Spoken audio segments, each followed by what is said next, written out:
বাংলাদেশের দুইটা উদাহরণ দেয়। এক নম্বর উদাহরণ, গত সপ্তাহে আপনারা জানেন কক্সবাজার আমার একটা প্রোগ্রাম ছিল, তো হেলিকপ্টারে গিয়েছিলাম।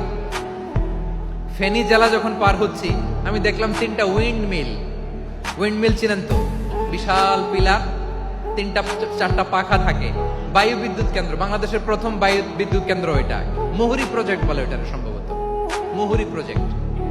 তো সাগরের বাতাসের ঝাপটায় এটা ঘুরে এনার্জি হয়, ইলেকট্রিসিটি উৎপাদন হয়।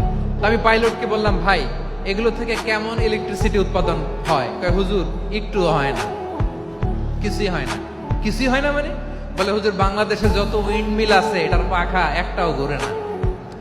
আল্লাহ, বলেন কি? তাহলে যে কোটি কোটি টাকা ব্যয় করে যে উইন্ডমিল, কয় হুজুর ভিতরে ফিটফাট, উপরে ফিটফাট, ভিতরে সদরঘাট। তার মানে কোটি কোটি টাকা দিয়ে এই উইন্ডমিল বানায়, এখানে কিছু নাই। দুর্নীতির আড্ডাখানা, আখড়াখানা বাংলাদেশ, ঠিক কিনা বলেন? হায় রে, জাপানিজরাও মানুষ, আমরাও মানুষ। আমার এক নিকটাত্মীয় সরকারি চাকরিজীবী, উনি আমাকে বললেন, বাংলাদেশের আর একটা উদাহরণ দেখি। উনি আমাকে বললেন যে প্রতি বছর আমাদের অফিসের ফার্নিচার চেঞ্জ করে। আমি বললাম, প্রতি বছর ফার্নিচার চেঞ্জ করে কেন? বলে যে ফার্নিচার নতুন পারচেজ করলেই তো এখানে টাকা, নতুন কিনতে পারলেই টাকা, নতুন উন্নয়নের সবক শোনাতে পারলেই টাকা। প্রথম আলোর রিপোর্ট, কি আলো? প্রথম আলোর রিপোর্ট, গত 15 বছরে উন্নয়নের নামে লুটপাট হয়েছে প্রায় 3.25 লাখ কোটি টাকা। কার রিপোর্ট? আমাদের বানানো কথা। প্রথম আলোর রিপোর্ট। গত 15 বছরে কারা ছিল জানেন তো? হ্যাঁ, শুধু ওনাদেরকেই দোষ দিয়ে লাভ নাই। স্বাধীনতার পর থেকে শুধু শাসকের হাত বদল হয়েছে, আমরা কিছু পাই নাই, ঠিক কিনা বলেন?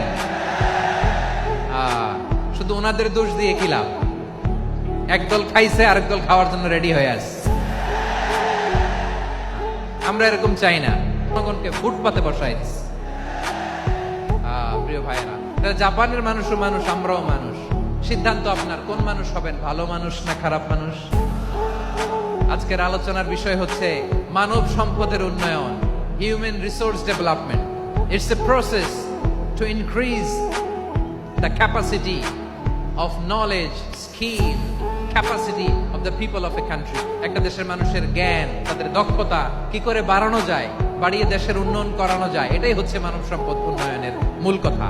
তাহলে মানব সম্পদ হচ্ছে একটা দেশের সবচাইতে শক্তিশালী পুঁজি। প্রাকৃতিক সম্পদ, খনিজ সম্পদের চেয়েও দামি হচ্ছে মানব সম্পদ। আমার প্রিয় যশোর, প্রাকৃতিক সম্পদ, খনিজ সম্পদের চেয়ে দামি সম্পদ কি সম্পদ? আল্লাহ তাআলা দয়া করে আমাদেরকে এই মানব সম্পদ দিয়েছেন।